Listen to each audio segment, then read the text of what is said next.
Le commandement #bienveillance envers l'homme par Greg Gill publié le 3 janvier 2015. Bienveillance envers l'homme canalisé par Greg Gill. Des rêves apparemment irréalisables sont maintenant à votre portée et à celle de tous les habitants de votre terre, qui imaginaient pour une terre conçue comme une incroyable récompense à ce qu'ils auraient enduré pour devenir les récipiendaires d'un si merveilleux cadeau.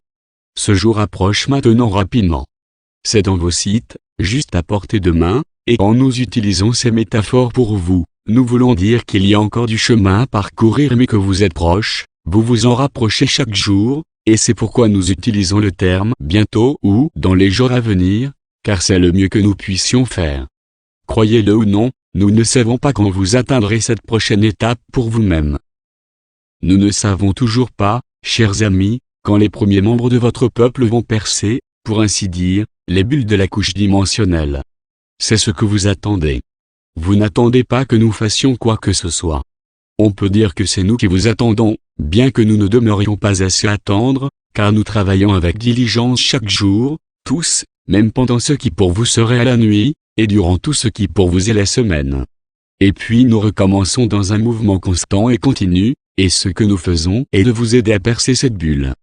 C'est ce que nous faisons tous les jours pour vous. Nous ne passons pas notre temps à flâner et à prendre les choses à la légère pendant que vous faites tout le travail, comme nous l'avons dit, nous sommes ici pour vous aider et c'est ce que nous faisons pendant le tour du cadran, comme vous dites, car c'est pourquoi nous sommes ici et pendant ce temps nous ne faisons rien d'autre jusqu'à ce que nous ayons accompli notre tâche et commencé à escorter les premiers d'entre vous dans votre ascension à travers les couches dimensionnelles qui nous ont séparés depuis si longtemps. Pour certains d'entre vous, il y a si longtemps que vous travaillez, vivez et communiquez avec nous, vos amis et votre famille de royaume supérieur. Nous constatons que beaucoup d'entre vous ont oublié à quoi cela ressemblait de travailler avec notre commandement à bord de nos vaisseaux.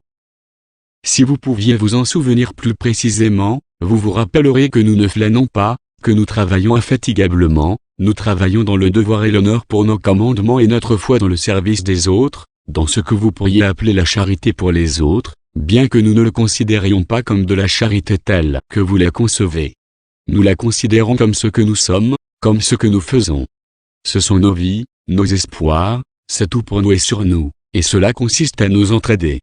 Vous pourriez le comprendre et commencer à vous en souvenir, car beaucoup d'entre vous, oui beaucoup d'entre vous sont des membres de notre organisation le commandement #. Il n'y a pas qu'une poignée d'entre vous qui êtes des représentants incarnés de notre organisation, non. Il y en a un grand nombre et le chiffre vous surprendrait.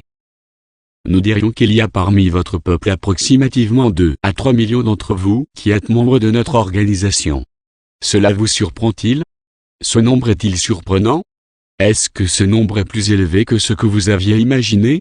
Nous sentons que ce nombre dépasse celui que vous aviez envisagé compte tenu du faible nombre d'entre vous qui se sont éveillés et ont répondu à leur véritable destination divine, leur mission ici au service des autres et de cette planète qui est également un autre, comme vous diriez, car elle aussi est un être vivant, respirant et conscient, un être éprouvant des émotions. Elle n'est pas juste un rocher flottant dans l'espace comme beaucoup d'entre vous imaginent une planète. Elle est vivante. Elle respire à travers ses arbres, ils sont ses poumons. Elle boit ses propres eaux qu'elle absorbe à travers son sol. Elle se refroidit avec sa glace et se réchauffe grâce au soleil. Elle se nourrit avec l'essence de la vie, avec l'amour qu'elle reçoit de ses créatures à fourrure, insectes, oiseaux, poissons, toutes sortes d'animaux et des humains également. C'est ainsi que l'amour qu'elle a pour vous et qu'elle vous témoigne lui est rendu. Elle demande si peu, et donne tant. Voyez-vous combien elle vous donne? Elle vous donne une maison, un abri, des matières pour confectionner vos habits, elle vous donne plein de nourriture, plein d'eau, elle vous donne des nuages pour vous protéger des rayons brûlants du soleil et elle vous donne de la chaleur pour vous protéger des périodes de froid. Elle vous procure de l'éducation et de la distraction, de l'excitation et de l'aventure. Elle vous procure des mystères et de l'étonnement, des défis et une beauté à couper le souffle. Pouvez-vous croire parfois combien elle est belle? Nous ne le pouvons pas, pourtant nous avons voyagé dans de nombreux endroits à travers cet univers et nous pouvons vous dire qu'il n'y a pas beaucoup d'endroits aussi beaux qu'elle. Nous désirons vous le rappeler et nous désirons que vous y pensiez la prochaine fois que vous passerez à côté d'une usine ou d'une centrale énergétique qui pollue ses cieux, son sol et son eau. Souvenez-vous la prochaine fois que vous verrez des tas d'ordures dans les champs ou la forêt. Souvenez-vous-en la prochaine fois que vous roulerez sur un des rubans d'asphalte qui la tapissent comme des cicatrices sur un bel enfant. Souvenez-vous-en, car nous allons vous aider à changer tout cela, mais nous voulons que vous vous rappeliez toujours ce qui lui est arrivé, et nous voulons que vous fassiez de votre mieux pour vous assurer que cela ne se reproduise jamais plus. De cela nous aussi allons nous assurer, car nous serons toujours ici sous une forme ou une autre, avec des représentants, pour vous visiter, pour rester en contact avec vous, pour toujours observer ce qui se passe ici, car cette planète est un endroit très spécial. Elle est un peu différente, dirions-nous, de n'importe quel autre endroit dans tout cet univers. Nous aimerions vous décrire un peu comment et pourquoi elle est si uniquement belle. Elle est si précieuse, car elle a été créée un peu différemment. Sa croissance, diriez-vous, a été un peu plus complexe, un peu plus nourrie, entourée de plus de soins et d'attention que celle de beaucoup d'autres planètes de cet univers, car c'est ici sur ce poste avancé très éloigné du centre de cette magnifique galaxie, que beaucoup de grands esprits venant de toutes les parties de la galaxie se rencontrèrent et choisirent cette planète pour y construire une civilisation très spéciale. Un endroit où des êtres en provenance de tout l'univers, en provenance de chacune des galaxies, pourraient venir et se réunir en fraternité, en sororité, pour leur bien et leur amour commun et le service des uns aux autres. C'est ici qu'il y aurait ce qui ressemblerait plus à une exposition, à une université, si vous voulez, une grande salle de conférence, un endroit où toutes sortes d'êtres différents de toutes sortes d'espèces vivantes pourraient venir partager leurs voyages, leurs histoires, leur culture et leurs dons. Cette planète était destinée à être une planète remarquable, une grande bibliothèque, une bibliothèque vivante, respirante et sentiente, où tous les peuples qui la visiteraient ou y vivraient pourraient se promener dans la forêt ou à travers champs, les fleurs et apprendre l'histoire de toutes les races et les cultures et les mondes de tout l'univers. Comment cela pourrait-il se faire, demanderez-vous? Eh bien, cela pourrait se faire de la manière suivante, disons que vous arrivez au bas d'un arbre magnifique, et cet arbre pourrait commencer à parler de la même manière que vous vous adressez à lui. Il commencerait à vous révéler son histoire, sa provenance, qui l'a élevé, comment il vit et respire et pense, et il vous expliquerait la culture des habitants de la planète qui l'ont importé ici. Disons que vous vous promèneriez parmi les fleurs des champs et vous leur diriez bonjour et elles vous diraient bonjour en retour. Vous pourriez leur demander d'où elles viennent et elles vous l'expliqueraient. Vous pourriez leur demander qui sont les gens qui vous ont importé ici, belles fleurs, et elles commenceraient à vous raconter l'histoire de leur peuple. Que pensez-vous de cela? Pensez-vous que c'était une vision merveilleuse que ces êtres qui ont voyagé jusqu'ici et ont discuté ensemble ont proposé? Eh bien, c'est la vérité, chers amis. C'est l'histoire véridique de votre planète, et nous avons une surprise pour vous. Rien n'a changé. Ce plan n'a pas été abandonné, ni oublié il y a longtemps sous les sables immémoriaux de temps emportés par le vent, non. Ce plan est toujours en place, il vous est toujours viable et possible de faire l'expérience de ce pourquoi cette planète a été conçue et formée. Qu'en pensez-vous? Est-ce excitant et cela vous surprend-il? Pouvez-vous croire qu'un jour viendra où vous pourrez vous promener dans la forêt et parler à toutes sortes d'arbres qui vous raconteront leur longue histoire et les cultures qui les ont apportés ici sur cette belle petite planète bleue qui flotte majestueusement aux confins de cette galaxie, votre Voie lactée? Ce que nous venons de vous dire est vrai, chers amis, et c'est la vision que nous avons de votre planète jusqu'à aujourd'hui. Vous, les habitants de la Terre, ses enfants, et tous frères et sœurs et cette planète tout entière est la maison, l'habitat que vous partagez. Nous vous demandons de vous en souvenir la prochaine fois que vous avez un problème avec quelqu'un d'autre qui dit quelque chose avec laquelle vous n'êtes pas d'accord et que vous vous sentez obligé de l'agresser verbalement ou d'émettre des vibrations hostiles à son endroit. Nous voulons juste vous rappeler quel endroit spécial est cette maison que vous partagez avec lui et que si vous et cette autre personne n'étiez pas spéciaux également, vous ne seriez pas ici, car seulement certains individus ont été sélectionnés, vous pouvez dire choisis si vous préférez, parce que certains de vos textes anciens utilisent le mot choisir au lieu de sélectionner, mais c'est la seule différence. Nous avons simplement commencé par utiliser le terme de sélectionner, mais c'est lorsque vos livres anciens ont été écrits que nous, oui il s'agit de nous, avons pris le parti d'utiliser le mot choisi. Commencez-vous à comprendre qui nous sommes maintenant? Oui, chers amis, nous sommes tous ces dieux dont parle votre Sainte Bible, votre Coran, votre Torah, vos manuscrits égyptiens, tous vos beaux et merveilleux textes anciens, véridiques à main égard, livre spirituel et religieux historique, comme vous dites vos inscriptions dans la pierre. Oui, nous sommes les « dieux », comme vous nous appeliez alors, et beaucoup d'entre vous utilisent toujours le terme « Dieu », mais pas nous, voyez-vous, c'est la seule différence. Encore une fois, nous ne nous référons pas à nous comme des dieux comme peut-être certains d'entre nous ont osé le faire il y a des milliers de vos années. Cela a causé une grande confusion, car beaucoup d'entre vous continuent aujourd'hui à débattre entre eux pour savoir s'il y a un seul Dieu ou plusieurs dieux hors des faux dieux, et nous vous disons que c'est plutôt une question de simplicité et également très simple à comprendre. Nous, les membres du commandement Ashtar, et également vos frères et sœurs de la Fédération Galactique de Lumière, étions présents à cette époque. Nous voyagions à bord de nos vaisseaux, qui étaient plutôt impressionnants pour la population humaine de cette époque, comme vous pouvez l'imaginer, et nous possédions des outils de technologie avancés, outils qu'ils n'avaient jamais vus auparavant. Ce qui fait qu'ils pensaient que nous étions différents d'eux, que nous étions quelque chose de lointain et de supérieur à eux, ce qui n'est vrai en aucune façon, nous tenons à le dire clairement une fois pour toutes. Nous sommes vous, aussi comment pourrions-nous être différents de vous ? Nous possédions simplement des outils et des technologies et des habits qu'ils n'avaient pas, parce qu'ils étaient derrière vous dans leur prime enfance, bien que quelques milliers d'années comparées aux centaines de milliers d'années de présence sur Terre ne soient pas vraiment ce qu'on pourrait qualifier de petit enfant, mais en termes de technologie, oui, vous en étiez à un stade de développement qui relevait du monde de l'enfance, car vous étiez descendu d'une grande marche, diriez-vous, ou plutôt vous aviez fait un grand pas en arrière. Votre peuple et votre civilisation aviez régressé d'un monde doté d'une technologie super évoluée vers un âge où vous alliez apprendre les finesses, comme vous diriez, de l'agriculture, de la chasse et de la cueillette. Pas tous à la même époque, mais à différentes périodes. Vos historiens, archéologues et érudits actuels pensent que c'était votre naissance, lorsque vous appreniez ces choses, mais nous vous rappelons que vous n'étiez pas en train de les apprendre, mais en un sens de les réapprendre. Parce que vous aviez fait ce genre d'exercice auparavant, mais pas ici et pas sur cette planète, non. Vous aviez appris à cultiver, chasser et cueillir et domestiquer des animaux et toutes ces choses attribuées à vos ancêtres. Ici sur cette planète, sur des planètes très éloignées d'où vous êtes originaires, où vous aviez commencé à bâtir des civilisations. Vous comprenez ? Lorsque vous êtes venu ici, vous étiez loin d'apprendre des techniques et des pratiques agricoles.